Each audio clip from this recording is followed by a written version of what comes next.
네, 저는 오늘 이 본문의 말씀을 가지고 밭을 사는 믿음이라는 제목으로 함께 은혜를 나누도록 하겠습니다. 우리 사랑하는 성도님들 앞에 이 한 손에 사탕을 쥔 채 심하게 우는 아이가 한 명이 있습니다. 너무 시끄러워서 지금 당장 울음을 그치게 하고 싶어요. 어떻게 하는 게 좋을까요? 얘야, 울지 말아라. 안 울면 내가 사탕을 하나 더 줄게. 이렇게 하는 회유법을 쓰는 게 좋을까요? 아니면 너 계속 그렇게 울면 너 사탕 내가 뺏어버린다. 하고 으름장을 놓는 편이 더 좋을까요? 저는 개인적으로 후자입니다. 네, 저는 아직까지 성화가 덜 돼서 후자입니다. 네, 우리 성도님들은 좀 어떠십니까? 전자입니까? 후자입니까? 네, 전자일 수도 있고 후자일 수도 있을 것입니다. 근데 심리학적으로 보면 사탕을 뺏는다고 할 때 아이가 울음을 그칠 확률이 더 높다고 합니다. 왜냐하면 사탕 하나를 더 받는 기쁨보다 내가 가지고 있는 이 사탕을 빼앗기는 고통이 더 크기 때문이라고 합니다. 이것이 바로 행동 경제학에서 말하는 손실 회피 성향입니다.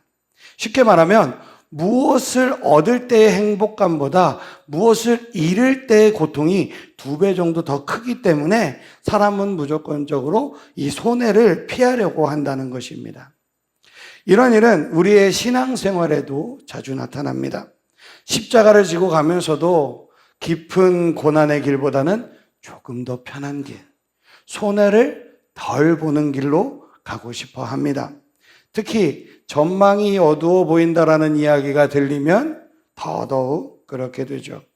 매주 예배를 드리고 기도를 하면서 주님을 위해 산다고 이야기합니다. 우리는 푸른 바다 나선이 몸 어디든지 가오리다. 저희가 신학생들이 저희 반이 60명, 저희 반만 60명이 졸업을 했는데 지금 목회를 하고 있는 사람이 한 10명 정도 되는 것 같아요. 동창들 이야기 들어보면. 물론 다른 일을 하시는 분들도 많이 있습니다. 그런데 그래요. 근데 우리는 항상 우리에게 고난이 오고 어려움이 오고 시련이 오려고만 하면 주님이 피할 길을 주시겠지. 아직 안 맞닥뜨렸어요. 고난도 맞닥뜨리지 않았고 시련도 아직 나에게 오진 않았어요. 그럼에도 벌써 우리 마음은 이것을 어떻게 받아들이는지가 아니라 피할 길을 주시겠지. 이 마음이 먼저 든다라는 거죠. 손해보는 길은 어떻게 해서든지 피하고 싶은 것이 우리 인간의 마음입니다. 그러나 인생을 살아보신 분들은 다 아실 거예요. 손아귀를 피할 수 없으면 오로지 다 맞아야 한다라는 것을요. 그렇다면 피할 수 없는 이런 손실 앞에서, 피할 수 없는 고난 앞에서 우리는 어떻게 살아야 할까요? 예레미야 선지자를 보면 이 망할 것 같은 상황에서 어떻게 살아남을지 우리에게 힌트를 주고 있습니다. 가능하면 손해를 피하고 싶은 우리에게 지혜를 알려주죠. 먼저 예레미야를 살펴보겠습니다. 예레미야 선지자를 보면 바벨론이 예루살렘을 멸망시키는 그 시대에 살았던 인물입니다.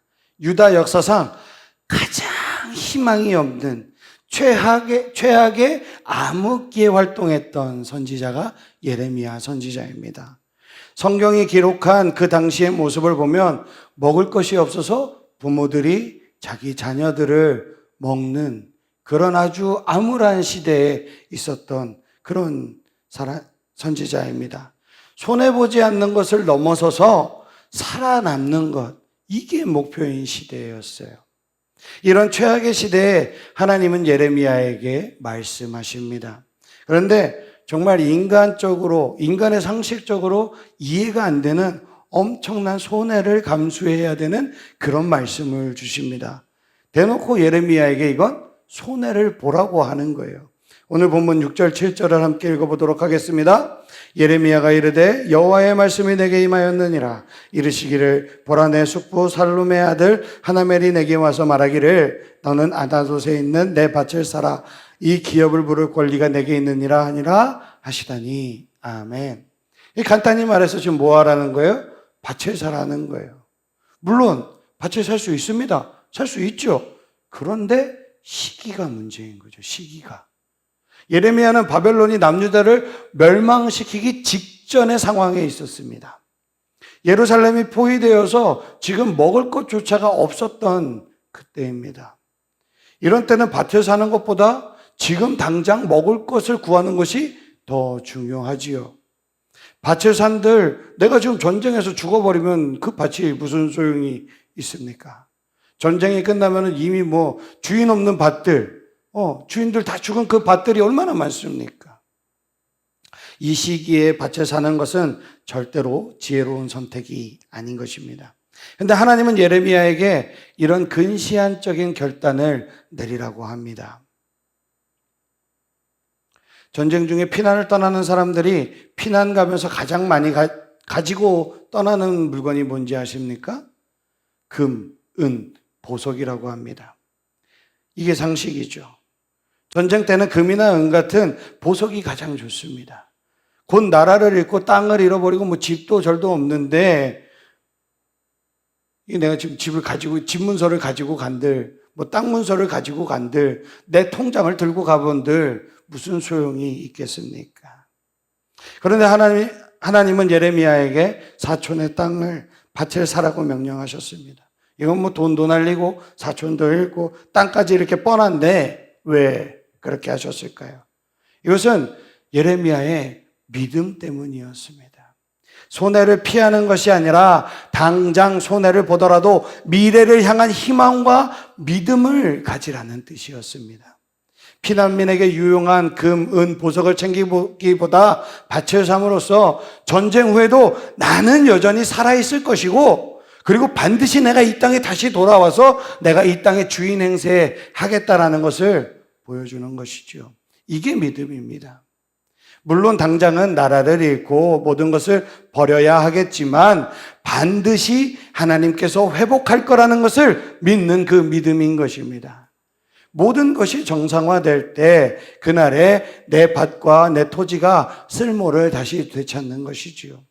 절대로 손해보는 것이 아니다는 이 믿음을 가지라는 거였어요. 사랑하는 성도님들, 우리도 오늘 이런 믿음을 필요로 하는 그런 시기를 살아가고 있습니다. 우리가 언제부터 세상에 나와서 경쟁하나요? 대학을 졸업하고 나서일까요? 아닙니다. 요즘 아이들은 어린이집에서부터 경쟁합니다. 어린이집도 영어 하냐 안 하냐 이것도 따지고요. 엄청난 경쟁 속에서 어린이집, 유치원, 초등학교, 중학교, 고등학교, 대학만 가면 끝납니까? 유학파도 있죠. 대학원생들도 있죠. 요새는 석박사가 아주 널리고 널렸습니다. 그러고선 경쟁하죠. 우리 인생의 모든 시간을 또 어디에다 투자합니까? 그 이후에는 성공에 투자하죠. 근데 성공은 가까워요? 너무 멉니다. 세상에 이렇게 먼 게 어디 있는지 모를 정도로 성공이 멀리 있어요. 결국 모든 것을 포기하는 낙오자가 되고 말죠.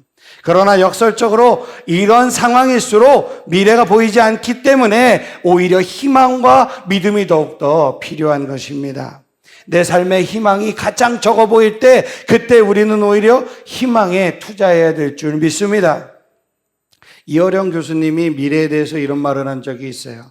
어제나 오늘은 모두 순수 우리말이지만 내일은 한자에서 유래되었다라는 거예요. 내일을 가리키는 우리말이 없습니다.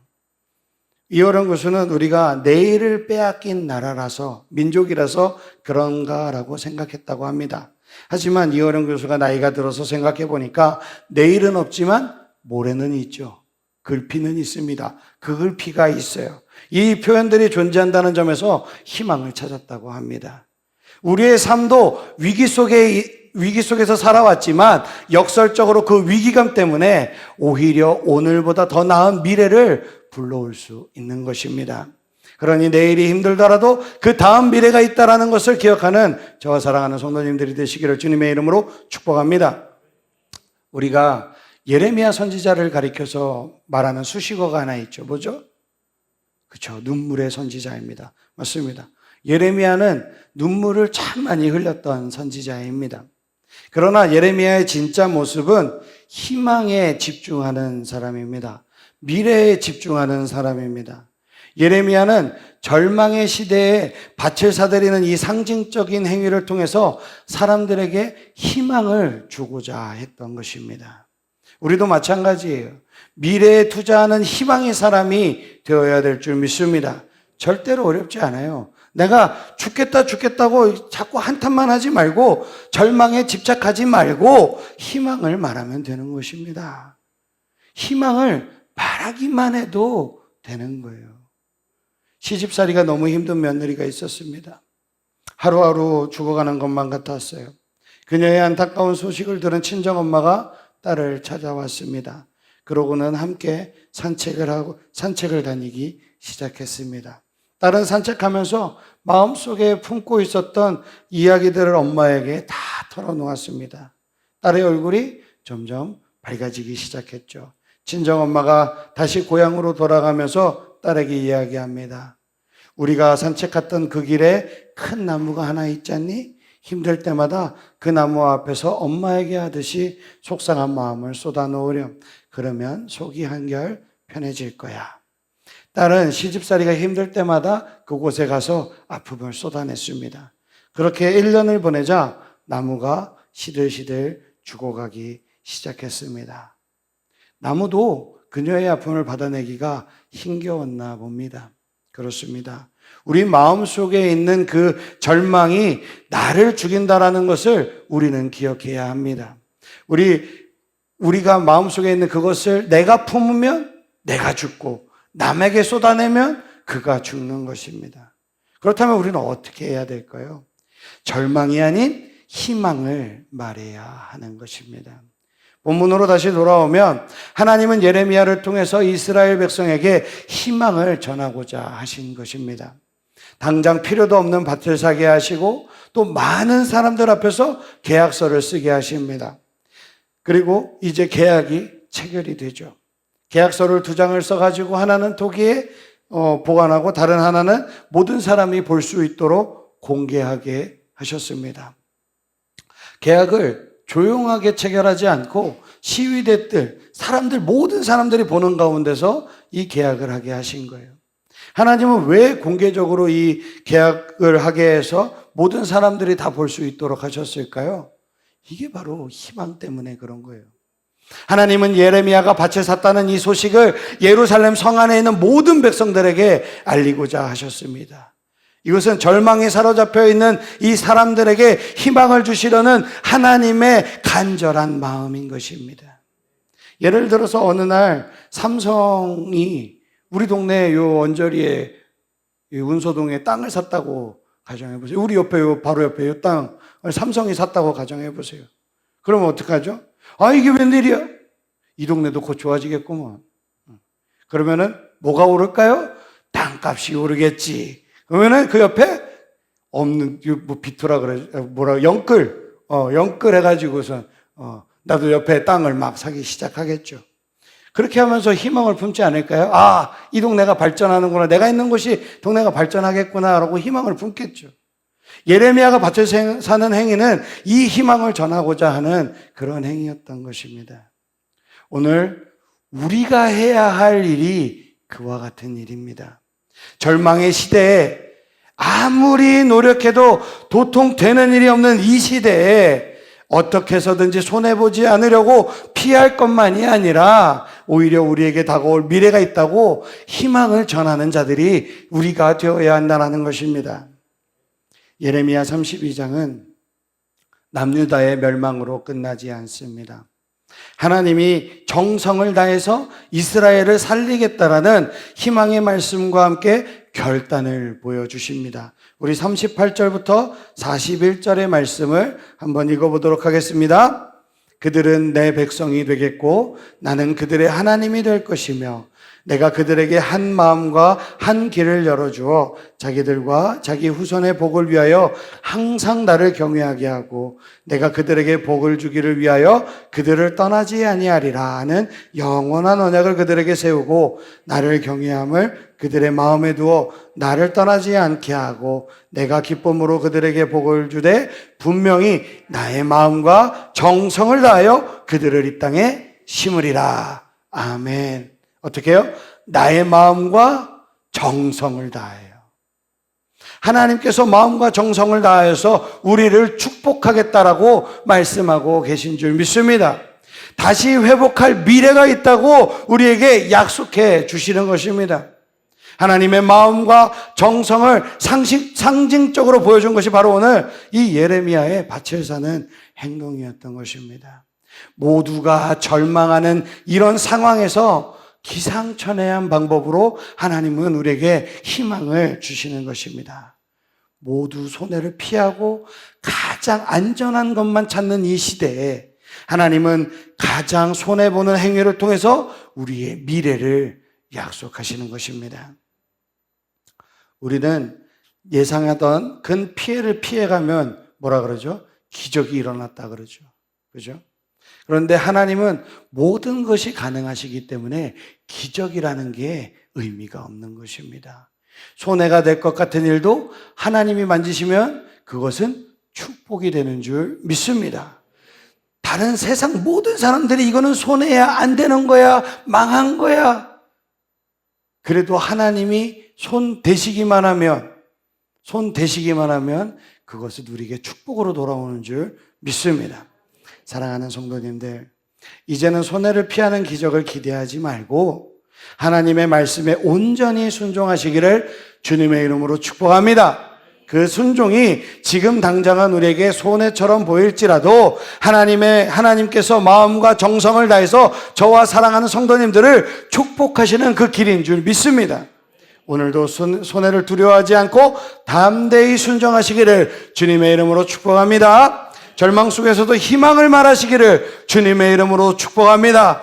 그래서 하나님의 약속을 믿고 미래를 준비하는 저와 하늘사랑의 교회 모든 성도님들이 되시기를 주님의 이름으로 축복합니다. 아멘.